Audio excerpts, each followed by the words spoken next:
Hello friends, welcome to my YouTube channel GS classes में आपका स्वागत है।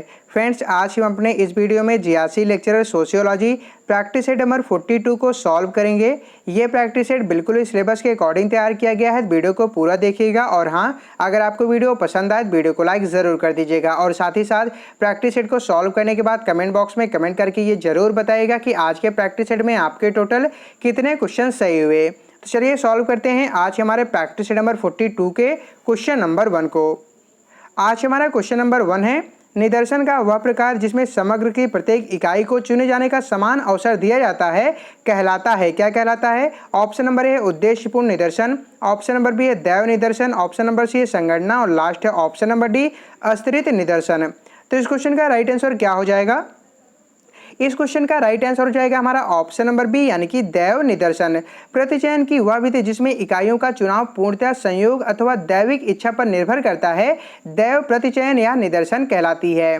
इस विधि में प्रत्येक इकाई का चुनाव स्वतंत्र रूप से किया जाता है, अर्थात एक इकाई का चुनाव किसी भी प्रकार दूसरी इकाई के चुनाव की संभावना को प्रभावित नहीं करता है। इसके अतिरिक्त यह विधि किसी समग्र में से प्रत्येक इकाई को प्रतिदर्श में सम्मिलित किए जाने का अवसर देती है। क्वेश्चन का राइट आंसर होगा हमारा ऑप्शन नंबर बी।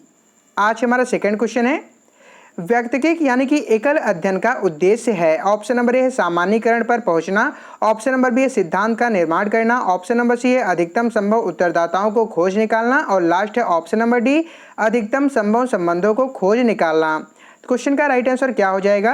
इस क्वेश्चन का राइट आंसर होगा हमारा ऑप्शन नंबर डी यानी कि अधिकतम संभव संबंधों को खोज निकालना। व्यक्तिक यानी कि एकल अध्ययन का उद्देश्य अधिकतम संभव संबंधों को खोज निकालना है, अर्थात किसी एक प्रकरण यानी कि केस के गहन सूक्ष्म एवं सर्वागीण अध्ययन को व्यक्तिक अध्ययन कहते हैं। एक प्रकरण एक व्यक्ति, संस्था, परिवार, समुदाय, संगठन, घटना, व्यवस्था या एक संपूर्ण संस्कृति हो सकती है। क्वेश्चन का राइट आंसर होगा ऑप्शन नंबर डी। आज हमारा थर्ड क्वेश्चन है, किस अनुसंधान अभिकल्प में उपकल्पना की निश्चित रूप से आवश्यकता होती है? ऑप्शन नंबर ए है वर्णनात्मक अनुसंधान अभिकल्प में, ऑप्शन नंबर बी है व्याख्यात्मक अनुसंधान अभिकल्प में, ऑप्शन नंबर सी है अन्वेषणात्मक अनुसंधान अभिकल्प में और लास्ट है ऑप्शन नंबर डी उपरोक्त सभी। तो इस क्वेश्चन का राइट आंसर क्या हो जाएगा? इस क्वेश्चन का राइट आंसर होगा हमारा ऑप्शन नंबर सी यानी कि अन्वेषणात्मक अनुसंधान अभिकल्प में। अन्वेषणात्मक अनुसंधान अभिकल्प में उपकल्पना की निश्चित रूप से आवश्यकता होती है। तो क्वेश्चन का राइट आंसर होगा ऑप्शन नंबर सी। आज हमारा अगला प्रश्न है, आगमन एवं निगमन तर्क। ऑप्शन नंबर ए दिया गया परिवर्तक का प्रकार, ऑप्शन नंबर बी निदर्शन पद्धति, ऑप्शन नंबर सी ज्ञान प्राप्त करने की पद्धति और लास्ट है ऑप्शन नंबर डी उपरोक्त में से कोई नहीं। तो इस क्वेश्चन का राइट आंसर क्या हो जाएगा? इस क्वेश्चन का राइट आंसर होगा हमारा ऑप्शन नंबर सी यानी कि ज्ञान प्राप्त करने की पद्धति। आगमन एवं निगमन तर्क ज्ञान प्राप्त करने की पद्धति है। आगमन पद्धति में किसी विशिष्ट समस्या में कार्य कारण संबंध स्थापित करने उसका सामान्यीकरण किया जाता है। जैसे किसी स्थान पर बेरोजगारी की अधिकता पाई जाती है तो वहाँ अपराध भी अधिक पाया जाएगा। इस सामान्य निष्कर्ष को प्राप्त करने के लिए पहले किसी गंदी बस्ती या नगर का विशिष्ट अध्ययन करके बेरोजगारी और अपराधीकरण के कार्य कारण संबंध का पता लगाया गया, फिर उसका सामान्यीकरण करके एक सार्वभौमिक निष्कर्ष प्राप्त करने का प्रयास किया गया। इसलिए इसे विशिष्ट से सामान्य की ओर भी कहा जाता है। निगमनात्मक पद्धति को सामान्य से विशिष्ट की ओर कहा जाता है। क्वेश्चन का राइट आंसर होगा हमारा ऑप्शन नंबर सी। आज हमारा अगला प्रश्न है, शोध पद्धति के रूप में RRA यानी कि त्वरित ग्राम मूल्यांकन का कब विकास हुआ? ऑप्शन नंबर ए है 1950 के दशक में, ऑप्शन नंबर बी है 1960 के दशक में, ऑप्शन नंबर सी है 1970 के दशक में और लास्ट है ऑप्शन नंबर डी 1990 के दशक में। तो इस क्वेश्चन का राइट आंसर क्या हो जाएगा? इस क्वेश्चन का राइट आंसर होगा हमारा ऑप्शन नंबर सी यानी कि 1970 के दशक में। शोध पद्धति के रूप में RRA यानी कि त्वरित ग्राम मूल्यांकन का 1970 के दशक में विकास हुआ। क्वेश्चन का राइट आंसर होगा ऑप्शन नंबर सी। फ्रेंड्स, उम्मीद करता हूं कि आपको वीडियो पसंद आ रहा होगा। यदि आपको वीडियो पसंद आ रहा हो तो प्लीज़ आप वीडियो को लाइक कर दें और यदि आप इस वीडियो के PDF को डाउनलोड करना चाहते हैं तो आप हमारे टेलीग्राम चैनल को ज्वाइन कर सकते हैं, जहां पे आप लोगों के लिए प्रोवाइड किए गए अभी तक जितने भी प्रैक्टिस सेट हैं उन सभी के PDF वहाँ पर अवेलेबल हैं, जिसे आप वहाँ से डाउनलोड कर सकते हैं। और साथ ही साथ फ्रेंड्स, हमारे टेलीग्राम चैनल पर आप लोगों के लिए जीआरसी लेक्चरर का स्पेशल जो मॉक टेस्ट है वो कंडक्ट करवाया जा रहा है, जिसकी टाइमिंग है रेगुलर इवनिंग में 10 PM में। तो यदि आप जो है मॉक टेस्ट में पार्टिसिपेट करना चाहते हैं तो आप हमारे टेलीग्राम चैनल को ज्वाइन कर लीजिए। टेलीग्राम चैनल का लिंक वीडियो के डिस्क्रिप्शन बॉक्स में प्रोवाइड करा दिया गया है, जहां से आप टेलीग्राम चैनल को ज्वाइन कर सकते हैं। फ्रेंड्स, सबसे बड़ी बात कि जो मॉक टेस्ट कंडक्ट करवाया जाता है यह बिल्कुल एग्जाम के बेस पे तैयार किया गया है। वह पूरे 120 क्वेश्चन का मॉक टेस्ट होता है, जिसमें 80 क्वेश्चन आपके सब्जेक्ट से और 40 क्वेश्चन जो जीएस के इंक्लूड होते हैं। मॉक टेस्ट बिल्कुल फ्री में कंडक्ट करवाया जाता है। इस वजह से आप लोग जो है जितने भी मेंबर हैं वो सभी जो है टेलीग्राम चैनल को ज्वाइन करके मॉक टेस्ट में जरूर पार्टिसिपेट करें। इससे आपको एग्जाम में काफी हेल्प देखने को मिलेगी। बढ़ते हैं आज के अपने अगले प्रश्न की तरफ। आज हमारा अगला प्रश्न है, किस एक को तथ्यों व सिद्धांतों के बीच एक कड़ी माना गया है? ऑप्शन नंबर ए है पुस्तकें, ऑप्शन नंबर बी है उपकल्पना, ऑप्शन नंबर सी आंकड़े और लास्ट है ऑप्शन नंबर डी जर्नल्स। तो इस क्वेश्चन का राइट आंसर क्या हो जाएगा? इस क्वेश्चन का राइट आंसर हो जाएगा हमारा ऑप्शन नंबर बी, यानी कि उपकल्पना। उपकल्पना एक धारणा है, यह जो है एक विचार जो तर्क के लिए जो है प्रस्तावित किया जाता है, ताकि यह देखने के लिए परीक्षण किया जा सके कि क्या सच है और क्या सच हो सकता है। वैज्ञानिक पद्धति में मूल पृष्ठभूमि की समीक्षा के अलावा किसी भी जो है लागू शोध से पहले जो है परिकल्पना का निर्माण किया गया है। क्वेश्चन का राइट आंसर होगा हमारा ऑप्शन नंबर बी। आज हमारा अगला प्रश्न है, निम्नलिखित में कौन एक सामाजिक अनुसंधान की गणनात्मक पद्धति है? ऑप्शन नंबर ए है मौखिक इतिहास, ऑप्शन नंबर बी है वंशावली, ऑप्शन नंबर सी प्रश्नावली और लास्ट है ऑप्शन नंबर डी जीवन इतिहास। तो इस क्वेश्चन का राइट आंसर क्या हो जाएगा? इस क्वेश्चन का राइट आंसर हो जाएगा हमारा ऑप्शन नंबर सी, यानी कि प्रश्नावली।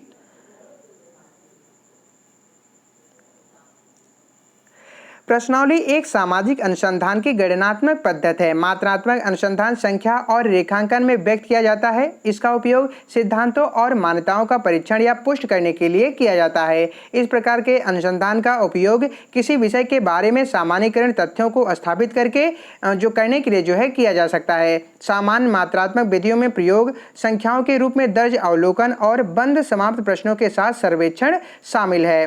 गुणात्मक शोध जो प्रक्रियात्मक शोध को शब्दों में व्यक्त किया जाता है। इसका उपयोग अवधारणाओं, विचारों या अनुभवों को समझने के लिए किया जाता है। इस प्रकार के शोध से आप जो है उन विषयों पर गहराई से जानकारी प्राप्त कर सकते हैं जो अच्छी तरह से समझ में नहीं आते हैं। गुणात्मक विधियों में ओपन एडेड प्रश्नों के साथ साक्षात्कार, शब्दों में वर्णित टिप्पणियों और साहित्य की समीक्षा शामिल है, जो अवधारणाओं और सिद्धांतों का पता लगाती हैं। क्वेश्चन का राइट आंसर होगा ऑप्शन नंबर सी।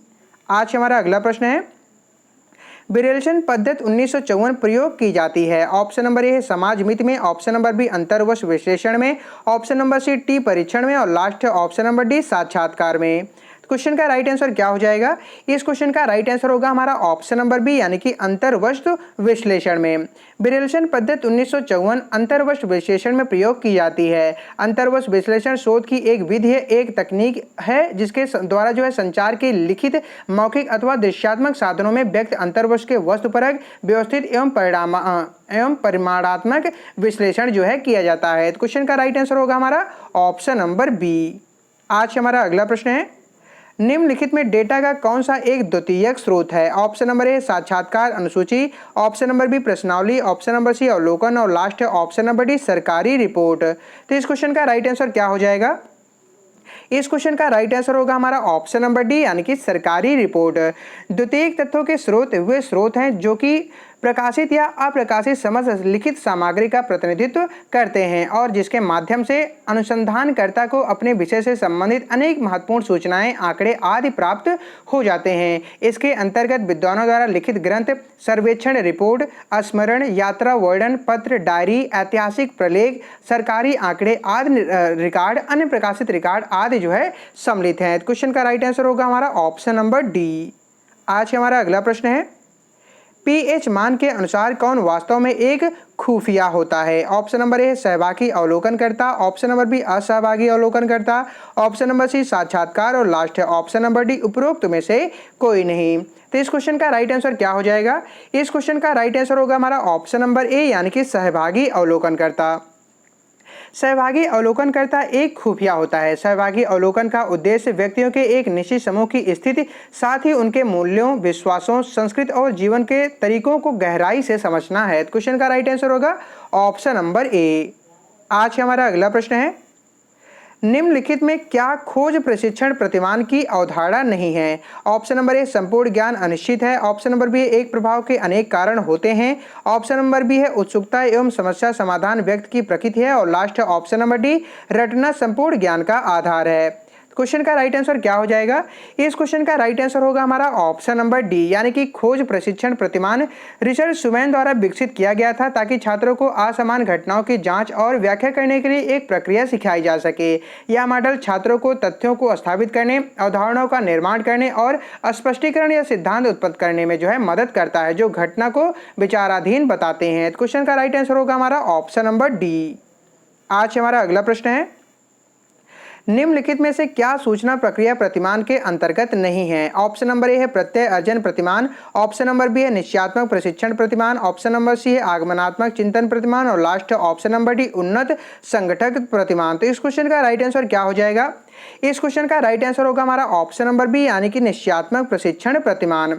सूचना प्रक्रिया प्रतिमान, सूचना प्रक्रिया प्रतिमान संज्ञानात्मक मनोवैज्ञानिक द्वारा मानसिक प्रक्रियाओं को समझने और वर्णन करने के लिए उपयोग किए जाने वाला एक ढांचा है। इसके अंतर्गत निश्चयात्मक प्रशिक्षण प्रतिमान नहीं है। तो क्वेश्चन का राइट आंसर होगा हमारा ऑप्शन नंबर बी।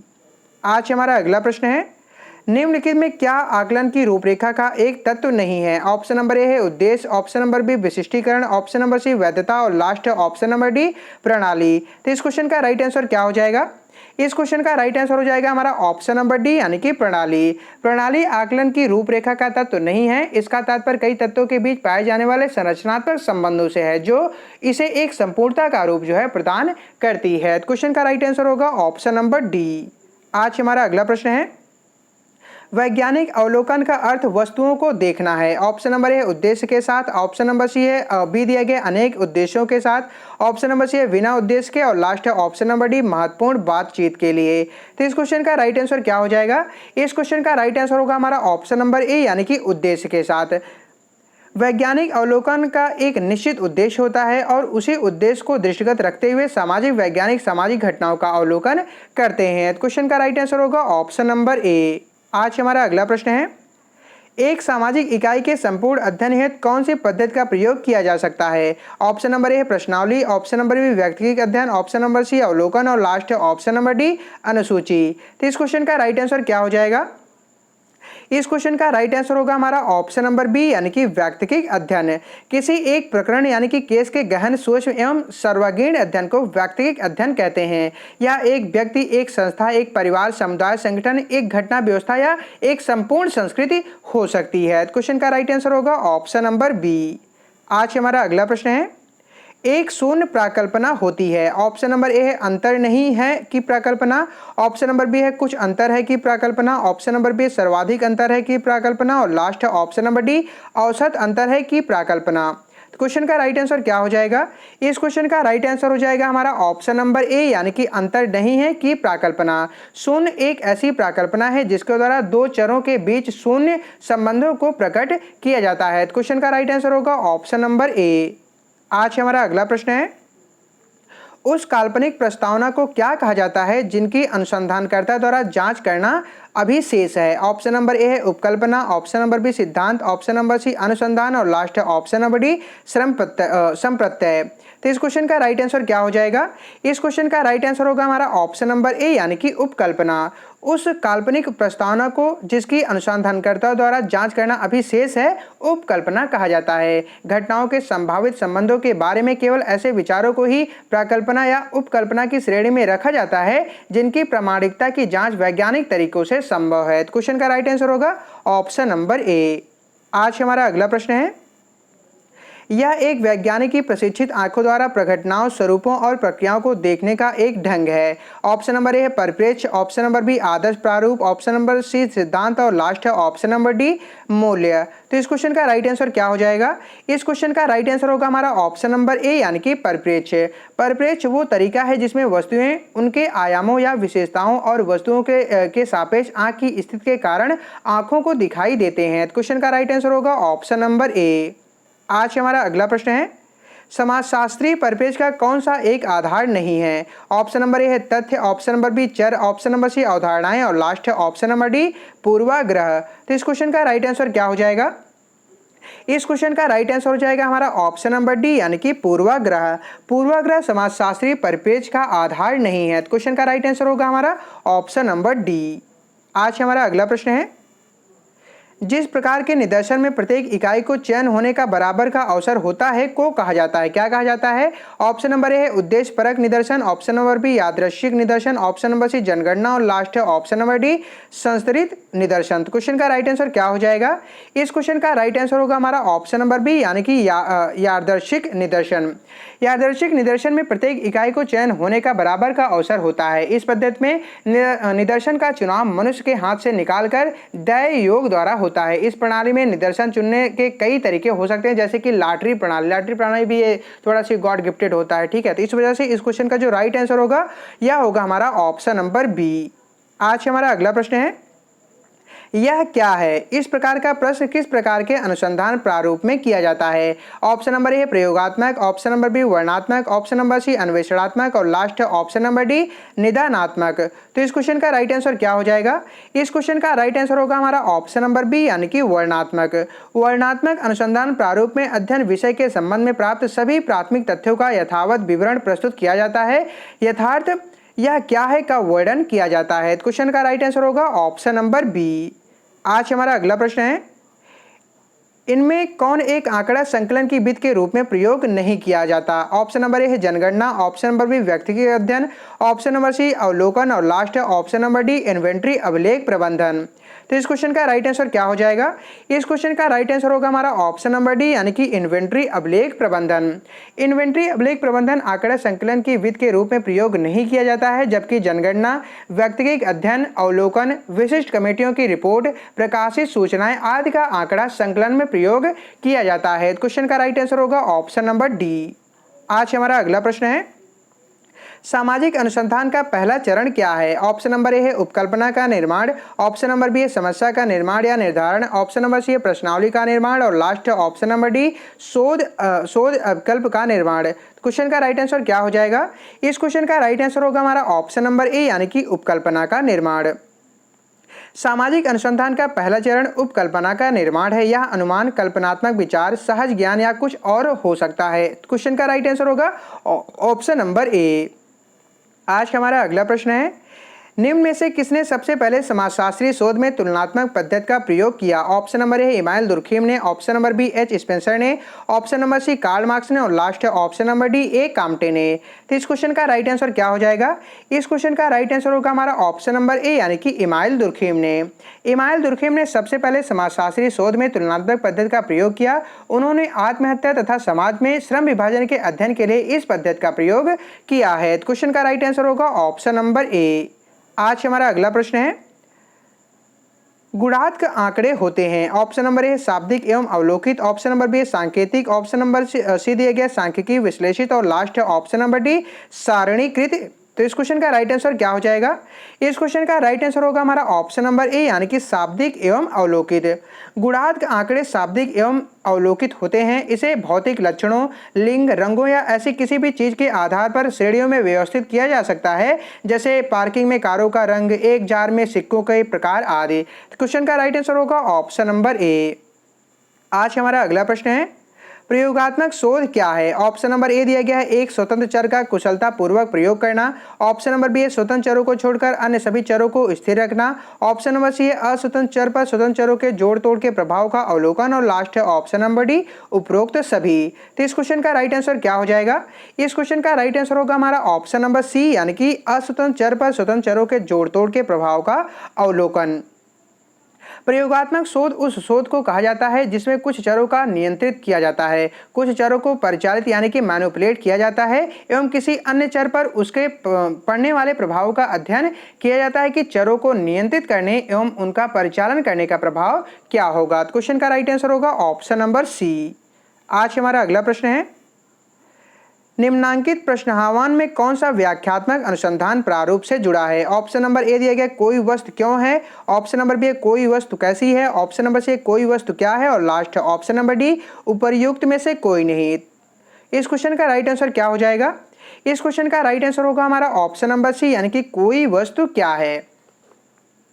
शोध समस्या का कारण सहित व्याख्या करने वाला व्याख्यात्मक अनुसंधान रूप कहलाता है। इसकी प्रकृति प्राकृतिक विज्ञानों की प्रकृति के समान होती है, जिसमें किसी वस्तु, घटना या परिस्थिति का विश्लेषण ठोस कारणों के आधार पर किया जाता है, अर्थात कोई वस्तु क्या है का उत्तर दिया जाता है, ना कि क्या होगा चाहिए। तो इस वजह से क्वेश्चन का राइट आंसर होगा ऑप्शन नंबर सी। आज हमारा अगला प्रश्न है, निम्नांकित में कौन एक वैज्ञानिक पद्धति की विशेषता नहीं है? ऑप्शन नंबर ए समानता, ऑप्शन नंबर बी वैश्विकता, ऑप्शन नंबर सी निश्चयात्मकता और लास्ट है ऑप्शन नंबर डी नैतिकता। क्वेश्चन का राइट आंसर क्या हो जाएगा? इस क्वेश्चन का राइट आंसर हो जाएगा हमारा ऑप्शन नंबर बी यानी कि वैश्विकता। वैश्विकता वैज्ञानिक पद्धति की विशेषता नहीं है। कार्ल पियर्सन के अनुसार वैज्ञानिक पद्धति विज्ञान की सभी शाखाओं में एक जैसी होती है। इनकी विशेषताएं निम्नलिखित हैं, जैसे कि जो है सत्यापनीयता, निश्चयात्मकता, वस्तुनिष्ठता, समानता, पूर्ण कथनीयता आदि। क्वेश्चन का राइट आंसर होगा ऑप्शन नंबर बी। आज हमारा अगला प्रश्न है, निम्नांकित में कौन एक शोध प्रारूप नहीं है? ऑप्शन नंबर ए है विवेचनात्मक, ऑप्शन नंबर बी अन्वेषणात्मक, ऑप्शन नंबर सी प्रयोगात्मक और लास्ट है ऑप्शन नंबर डी अनुभवात्मक। तो इस क्वेश्चन का राइट आंसर क्या हो जाएगा? इस क्वेश्चन का राइट आंसर हो जाएगा हमारा ऑप्शन नंबर डी यानी कि अनुभवात्मक। शोध प्रारूप निम्नलिखित 4 प्रकार के होते हैं। पहला है अन्वेषणात्मक, दूसरा है वर्णनात्मक, तीसरा है प्रयोगात्मक तथा चौथा है निदानात्मक। तो क्वेश्चन का राइट आंसर होगा हमारा ऑप्शन नंबर डी। आज हमारा अगला प्रश्न है, सूची 1 को सूची 2 के साथ सम्मिलित कीजिए और सूचियों के नीचे दिए गए कूटों से सही उत्तर का चयन कीजिए। तो यहाँ पे सूची नंबर 1 दिया गया और ये हमारा सूची नंबर 2 है। सूची नंबर में शोध विकल्प है और सूची नंबर 2 में शोध प्रश्न के स्वरूप हैं। हमें इनका आपस में मिलान करना है, तो आइए मिलान करते हैं। पहला दिया गया है हमारा यहाँ पे, पहला दिया गया है अन्वेषणात्मक। अन्वेषणात्मक का संबंध किससे है? तो अन्वेषणात्मक का संबंध है यह कैसे है, किससे है? यह कैसे है, यह कैसे है से। दूसरा है प्रयोगात्मक। प्रयोगात्मक का संबंध किससे? प्रयोगात्मक का संबंध है कैसे उपचार किया जाए, किससे? कैसे उपचार किया जाए। तीसरा है विवरणात्मक। विवरणात्मक का संबंध किससे? तो इसका संबंध है यह क्या है, यह क्या है। तथा चौथा है निदानात्मक। निदानात्मक का संबंध है ऐसा क्यों है। क्वेश्चन का राइट आंसर क्या हो जाएगा? इस क्वेश्चन का राइट आंसर हो जाएगा हमारा ऑप्शन नंबर ए। आज हमारा अगला प्रश्न है, सामाजिक अनुसंधान में सर्वप्रथम सर्वेक्षण विधि का प्रयोग किसने किया माना जाता है? किसने किया है माना जाता है? ऑप्शन नंबर ए कार्ड मोजर ने, option number B Charles Booth ने, option number C W J. Goode ने और लास्ट है option number D P F. Lazarsfeld ने। तो इस क्वेश्चन का राइट आंसर क्या हो जाएगा? इस क्वेश्चन का राइट आंसर होगा हमारा ऑप्शन नंबर बी यानी कि चार्ल्स बूथ ने। सामाजिक अनुसंधान में सर्वप्रथम सर्वेक्षण विधि का प्रयोग चार्ल्स बूथ ने किया था। क्वेश्चन का राइट आंसर होगा ऑप्शन नंबर बी। आज हमारा अगला प्रश्न है, सोशियोमेट्री की विधि का उपयोग करने वाले प्रथम व्यक्ति कौन थे? ऑप्शन नंबर ए है Sorokin, option number B G L. Moreno, option number C Weber और लास्ट है ऑप्शन नंबर डी लिपसेट। तो इस क्वेश्चन का राइट आंसर क्या हो जाएगा? इस क्वेश्चन का राइट आंसर होगा हमारा ऑप्शन नंबर बी यानी कि जी.एल. मोरेनो। सोशियोमेट्री की विधि अथवा तकनीकी का विकास जी.एल. मोरेनो ने वर्ष 1934 में, कब? वर्ष 1934 में समूह संरचना के अपने अध्ययन में किया है। मोरेनो के बाद इस विधि का प्रयोग जो है एच.एच. जेनिंग्स ने अपने शोध अध्ययनों में जो है किया है। क्वेश्चन का राइट आंसर होगा ऑप्शन नंबर बी। आज हमारा अगला प्रश्न है, प्रत्यर्थी शब्द इसमें उपयोग करते हैं। ऑप्शन नंबर ए सामाजिक सर्वेक्षण अनुसंधान में, ऑप्शन नंबर बी सांख्यिकी में, ऑप्शन नंबर सी मनोविज्ञान में और लास्ट है ऑप्शन नंबर डी अन्योन क्रियावाद में। क्वेश्चन का राइट आंसर क्या हो जाएगा? इस क्वेश्चन का राइट आंसर होगा हमारा ऑप्शन नंबर ए यानी कि सामाजिक सर्वेक्षण अनुसंधान में। प्रत्यर्थी शब्द सामाजिक सर्वेक्षण अनुसंधान में प्रयोग किया जाता है, जिसे किसी दूसरे द्वारा किए गए संचार की प्रतिक्रिया जारी करने के लिए कहा जाता है। यह शब्द कानूनी संदर्भों में सर्वेक्षण पद्धति में अधिकतम प्रयोग किया जाता है। क्वेश्चन का राइट आंसर होगा ऑप्शन नंबर ए। आज हमारा अगला प्रश्न है, निम्नलिखित में कौन सा एक भली भांति समायोजित व्यक्ति का गुण नहीं है? ऑप्शन नंबर ए है अपनी इच्छाओं और कमजोरियों का ज्ञान, ऑप्शन नंबर बी है अपने आप को और दूसरों को सम्मान देना, ऑप्शन नंबर सी है आलोचक तथा दोष निकालने की प्रकृति और लास्ट है ऑप्शन नंबर डी हालातों से संघर्ष करने की क्षमता। तो इस क्वेश्चन का राइट आंसर क्या हो जाएगा? इस क्वेश्चन का राइट आंसर हो जाएगा हमारा ऑप्शन नंबर सी यानी कि आलोचक तथा दोष निकालने की प्रकृति एक भली भांति समायोजित व्यक्ति का गुण नहीं है। क्वेश्चन का राइट आंसर होगा ऑप्शन नंबर सी। आज हमारा अगला प्रश्न है, निम्नलिखित में कौन सा शिक्षण प्रतिमानों के संदर्भ में सबसे कम महत्वपूर्ण है? तो इस क्वेश्चन का राइट आंसर क्या हो जाएगा? इस क्वेश्चन का राइट आंसर हो जाएगा ऑप्शन नंबर ए, यानी कि अनुदेशात्मक उद्देश्यों का निर्माण और विशिष्टीकरण।